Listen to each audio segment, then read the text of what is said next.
Nobody planned for it to happen on a Thursday. There was no press conference, no primetime announcement, no somber-faced official standing at a podium telling the world to brace itself. Just a website, a government URL that went live on the morning of May 8, 2026, with 162 files sitting behind it, videos, photographs, internal military reports, and a single line at the top that said the American people can now access the federal government's declassified UAP files instantly. No clearance required. Within an hour, the site had crashed. Within 2 hours, it was back up. Within 3, it had crashed again.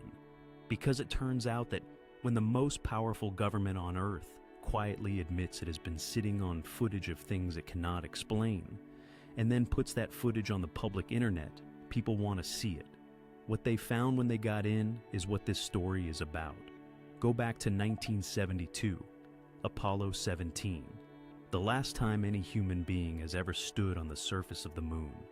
The crew was Gene Cernan, Harrison Schmitt, and Ron Evans, 3 men at the furthest edge of where our species had ever reached. At some point during the mission, a camera captured a photograph, black and white, the way everything from that era is. The lunar terrain curves across the lower portion of the frame. Above it, in the space between the surface and the stars, there are 3 lights, not 1, 3. Arranged in a loose formation, clearly separate from the ground below and the sky above.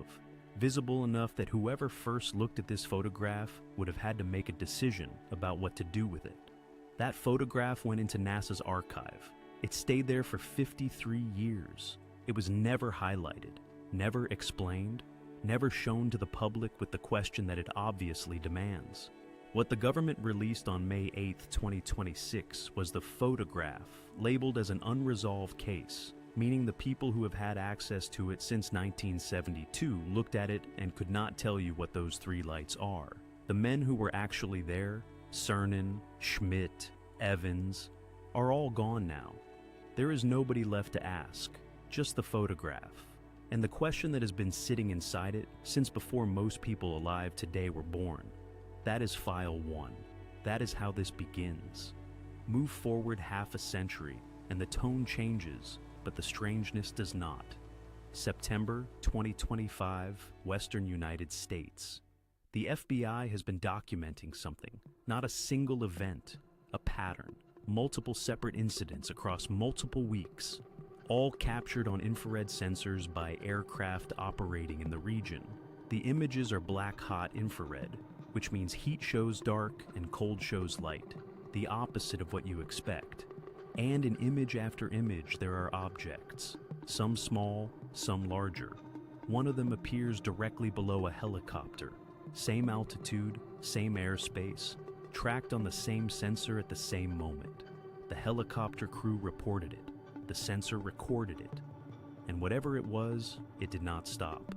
By December 2025, the FBI had more images, more objects, still in the same region, still unidentified.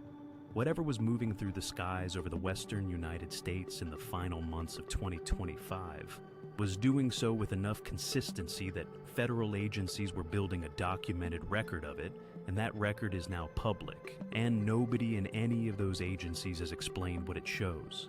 That is not the end of it. That is not even close to the end of it. Go to the other side of the world.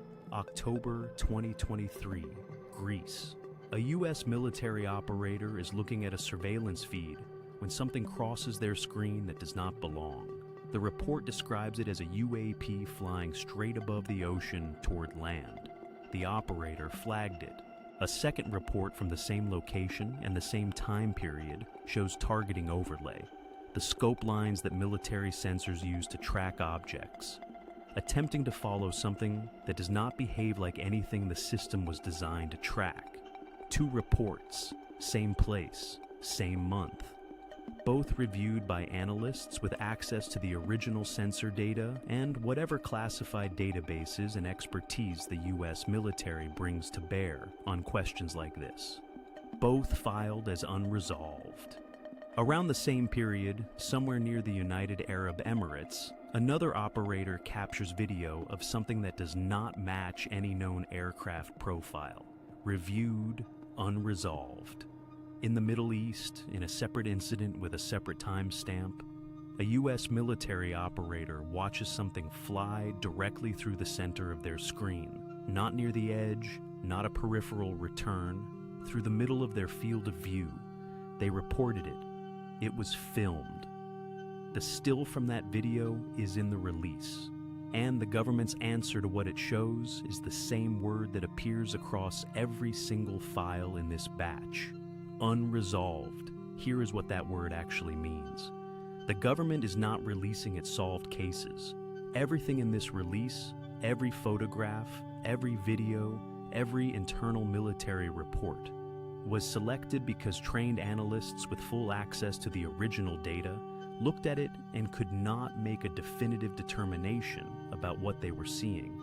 These are the cases that survived review, the cases that nobody could explain away, the cases where the most sophisticated military surveillance apparatus in human history pointed its sensors at something and came back without an answer.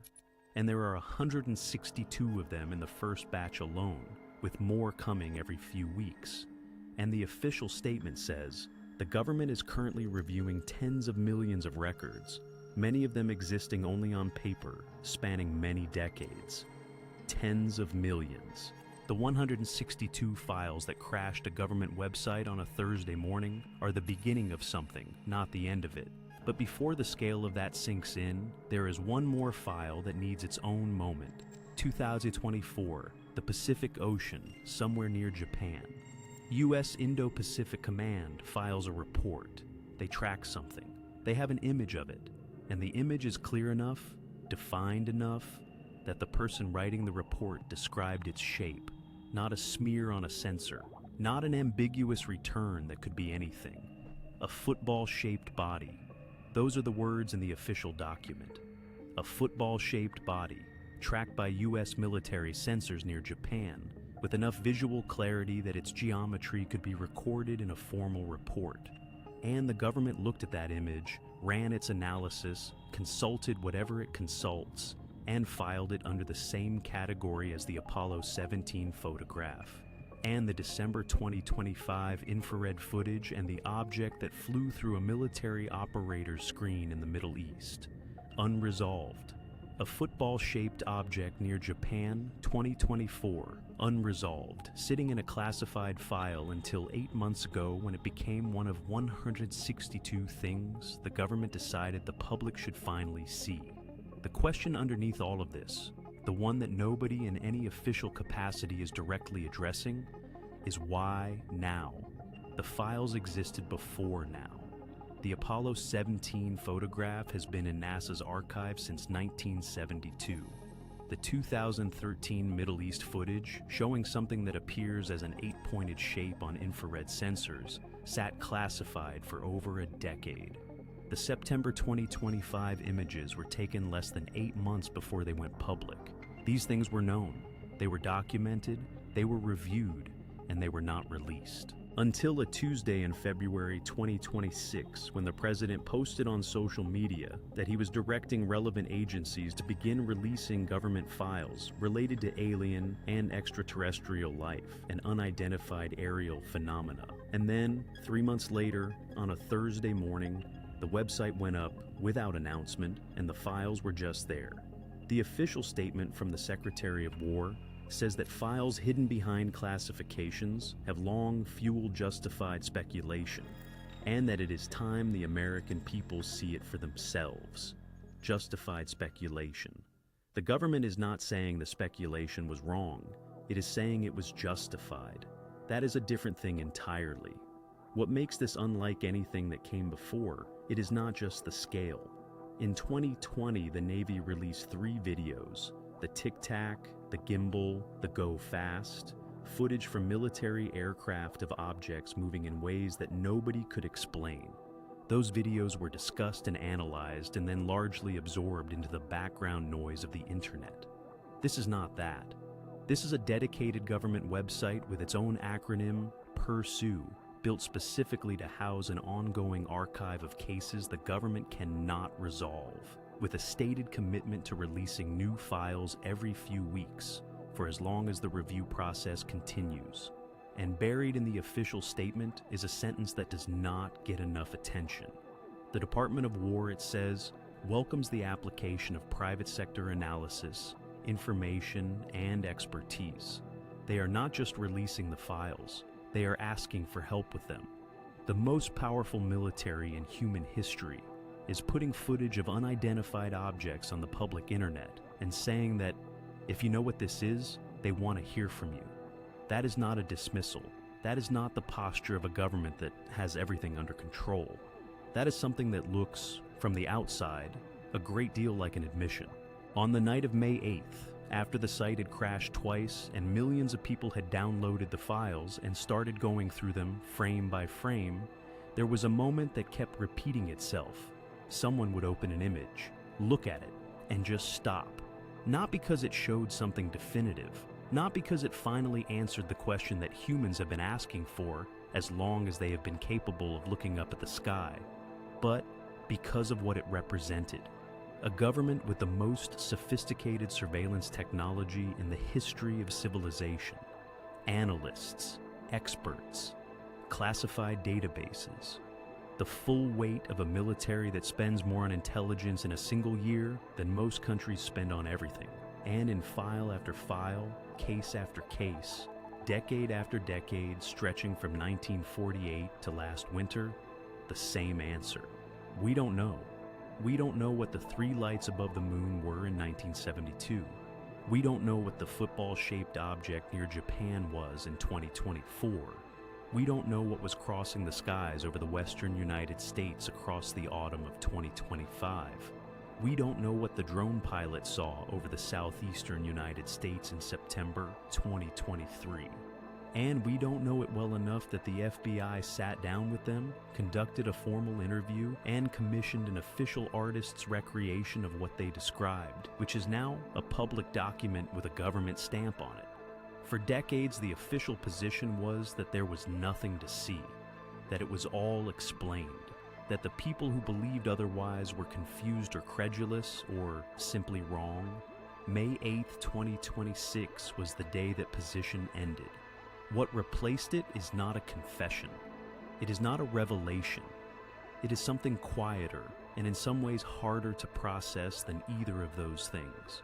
It is a government sitting down in front of the world and saying that it has been watching the sky for 78 years with the best equipment that money and classified budgets can build, and that there are things up there it has never been able to explain, that there have always been, and that whatever is in the tens of millions of records still being reviewed, still being discovered, still waiting behind classification stamps that nobody outside those agencies has ever seen, some of it is going to look like this.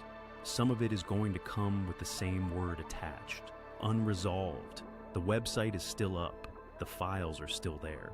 And somewhere in a government building, in a room that the public has never seen and may never see, someone is going through a pile of paper records that have been sitting untouched for decades, looking for the next thing to release. Whatever they find, it has been waiting a very long time to be seen.